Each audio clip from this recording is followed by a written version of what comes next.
It is so wonderful to be here again. I don't know how many years I've been here, Bill. Is this my third or fourth year? Maybe third? I don't know. It's great to be back. It's so wonderful to see so many old friends and make some new ones. I'm here today to kind of report on what's been going on in Congress and also just to address some philosophical issues that I think it's important for us to keep in mind as we fight the battles that are before us. One of the things that always amazes me is what an incredible job that Bill and his team do in putting on this convention, bringing people from across the Midwest and the West together to talk about the issues facing your industry and what we need to do to be pushing back against the bad policies coming out of not only Washington, D.C., but some of our states as well. Those of you in this room are truly the epitome of the American spirit. And historically, great changes in our nation haven't happened as the result of a massive popular movement, but instead by a few people who've been committed to a cause, working tirelessly to do what needs to be done, risking their livelihoods, their reputation, and their sacred honor. Over the years, I have watched as Bill and his team have continued to rally the troops in order to protect the cattle industry, while also striving to improve the market and economic conditions so that you can thrive in the industry that is your calling. Through many David versus Goliath fights, you continue to keep your eye on the target to fight for the independent U.S. cattle producer. And I want to thank each and every one of you for staying in that battle. I really do love this year's theme of the convention, which is the American spirit. And boy, could we use more of that today. I've seen the American spirit lived out by many in this room who I know personally, and that's why groups like this are ones that will eventually save this country. The American spirit means admitting that there is absolute truth and having a backbone to speak it. The American spirit is working to create your own opportunity, not waiting for a handout or for someone else to do what needs to be done. The American spirit is being independent and understanding that our rights come from God, not the government, and as a result, the government cannot take them away. The American spirit is less dependence on begging and more power in bargaining, and thinking for yourself, putting the needs of others before your own, and having the satisfaction of a job well done. The American spirit is working for something bigger than you. Everyone used to understand the American spirit, and to be honest, the world would be a better place if more people did so now. Yet as we look around, I think that we all notice that there have been some pretty dramatic changes in this country and in the world over the last couple of decades. Things have changed pretty dramatically in a relatively short period of time. And it seems like it was just yesterday when we understood that conservation meant caring for the land, not locking it up into perpetuity or leasing it for non-use to who knows what foreign entities. When we admitted that CO2 is plant food and we need it for a healthy, green, lush climate that can produce enough food to feed the world. When meat came from livestock, not laboratories, and when we applauded the fact that our nation had made such incredible and awe-inspiring industrial advances that we could take reliable electricity for granted by the work of our friends in the fossil fuel industry, rather than living in the Stone Age and being reliant on harnessing the power of the sun and the wind. I refer to the current administration as trying to impose government-imposed wretchedness, and it seems as though every policy that they pursue is exactly that. And it also seems like just yesterday we could offer people Bud Light at the branding without unwittingly promoting some radical ideology. Long before I took office as Wyoming's lone congressional representative, I had been working for many of the priorities of this organization. I fought to be able to treat wolves as predators so that we could control them and limit their geographic range in Wyoming. I fought the EPA when they tried to claim that an irrigation ditch was a navigable water of the United States and attempted to impose almost $65 million in fines against my client for cleaning out such irrigation ditch. I fought for private property rights and to bolster the voice of the independent cattle producers and to keep each of you free of unlawful mandates. Now, you know this, but sometimes the folks in Wyoming need to be reminded of it. Under our Constitution, as Bill said, it is for Congress to be making the law, not unelected bureaucrats, including those in the USDA and APHIS and people out of Washington, D.C., who want to tell you how to run your operations. It sounds simple, right? But there's often not a great deal of respect for the Constitution among the agencies and federal bureaucrats in Washington, D.C. So despite the fact that we have been fighting against the RFID mandate for the last 4 years, it is in the relentless drive to control how you raise your livestock that USDA is again still trying to implement an EID program. A program that would have an enormous impact on your livestock operations, with non-compliance resulting in the denial of access to interstate markets. We also know that one of the primary purposes of the RFID mandate is to allow USDA bureaucrats and the big four packers to dictate how you run your operations. The moment that they succeed in imposing an EID mandate, I can assure you that you will see many more requirements coming down the road. In terms of how you manage your water resources, in terms of the height that you have to have for the lowest rung on your fence, mandated vegetation heights, et cetera, et cetera, et cetera. In fact, Tracy Hunt, and I don't know if he's here today, but he recently sent me an email showing all of the paperwork that cattle producers in Ireland must now file to stay in compliance with their RFID mandate that went into effect. And it is pages and pages and pages of documents. The USDA estimates that it would cost $26.1 million to your industry to enforce an RFID mandate. And the reality is that doesn't even come close to touching the actual cost of what you will end up paying. I doubt that that will even cover the compliance costs associated with complying with this new requirement. Make no mistake, the RFID is the crown jewel in the USDA and the packers' desire to further vertically integrate the cattle industry. Congress, however, has never passed legislation requiring you to use RFID ear tags.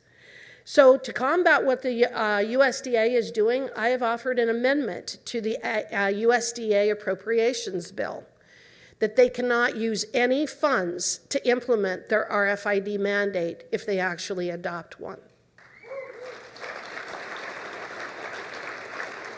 I have been working with Thomas Massey to make sure that the rule that comes out of the Rules Committee will make it so that we can defund this program in the USDA, with the USDA. Now, I'm not opposed to cattle ranchers using EID. I'm not opposed to cattle ranchers making a lot of their own decisions about how they run their operations. That's the point. But I am opposed to the mandates associated with it. In the heat of fighting this particular mandate coming out of DC, I'm reminded of those who have strayed from the American spirit. Some organizations with whom I'd like to think we are generally aligned have come out against my amendment. That makes no sense to me.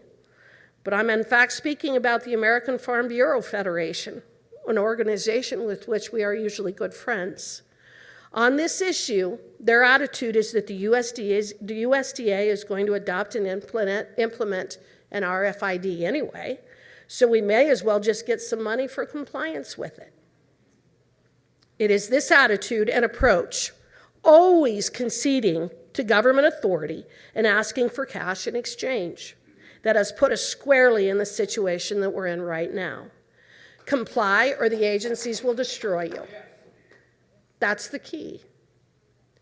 This is the attitude that has allowed these agencies to take more and more power while forcing our producers, our cattlemen, our oil and gas operators, our coal miners, our truckers, to do what the government says.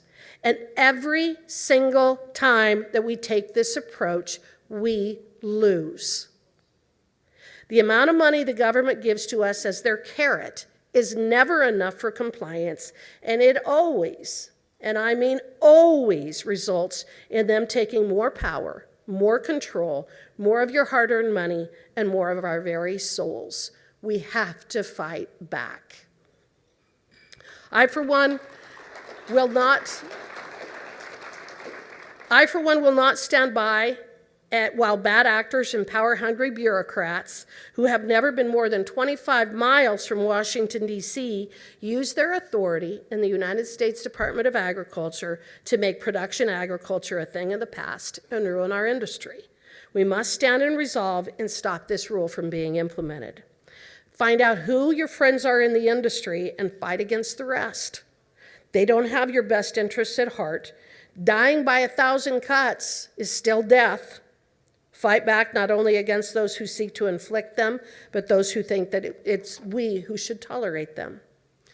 Predation is another battle facing our ag industry. In Wyoming, grizzly bears are of grave concern to cattle and other producers, as well as to our hunting and outfitting industries.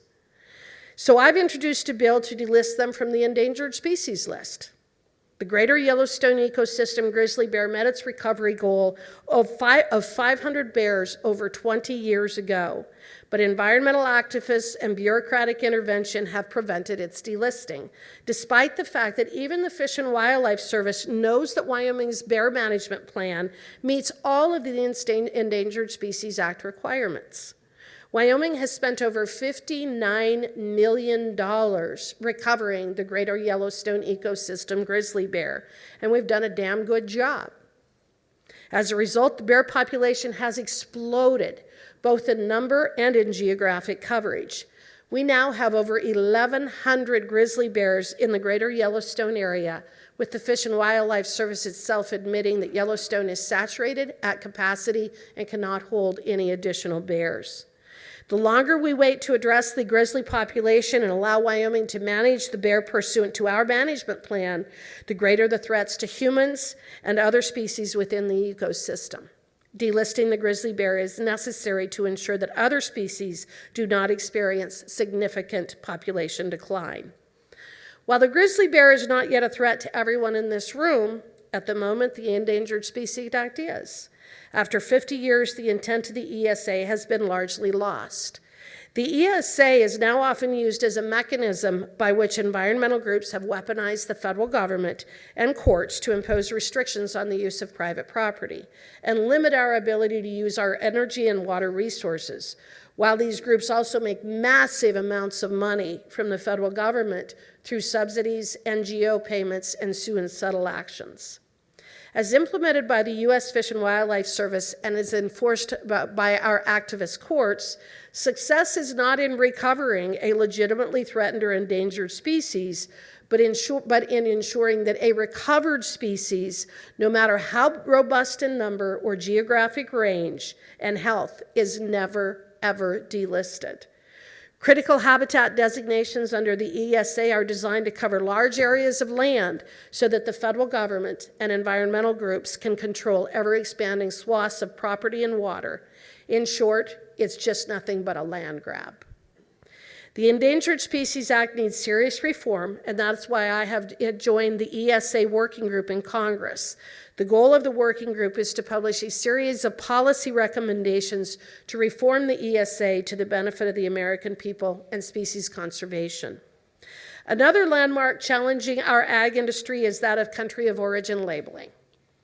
This is an issue on which I don't think there are better experts to speak to, and no organization which has dedicated as much time as RCAF USA. 2 weeks ago, I introduced the Country of Origin Labeling Enforcement Act of 2023.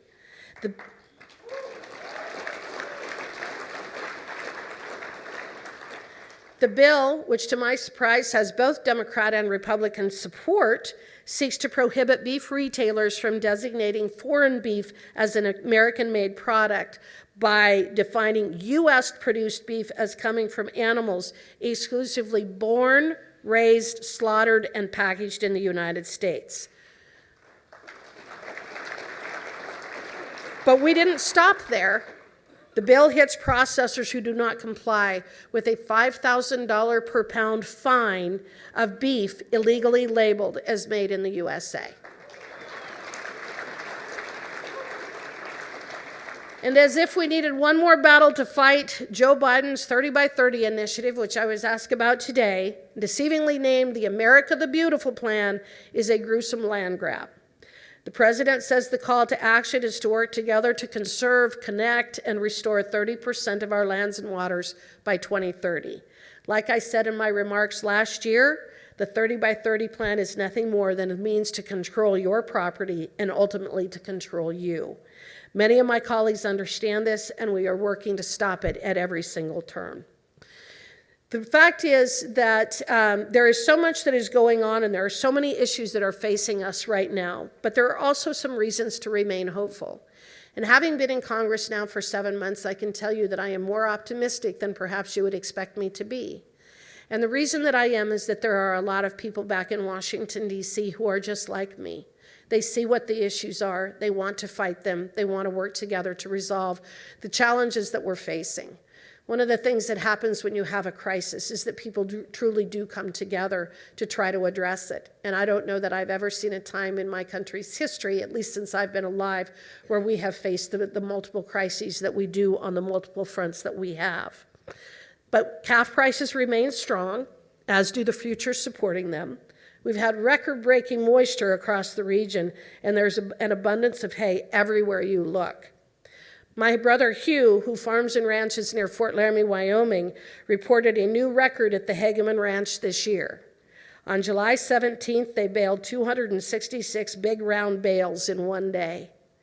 On one field of 70 acres, they produced 309 big bales this year, having produced only 70 bales last year.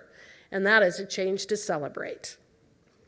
Some more good news is that we have a number of good people finally in Congress who understand and are fighting these issues. The resounding reason to remain hopeful is that we have in this room people who are engaged on the issues with a plan of action to take them head on and the resiliency embedded in the American spirit to get the job done. Standing in front of you today, I am reminded of why I was called to public service. You are the men and women who make this country go, and your government should not be a hindrance as you work to support your families and to feed and nourish the people of this nation. It is an honor to serve in the House of Representatives and take on these fights on your behalf. Thank you again for having me here today and for all you are doing for the cattle industry.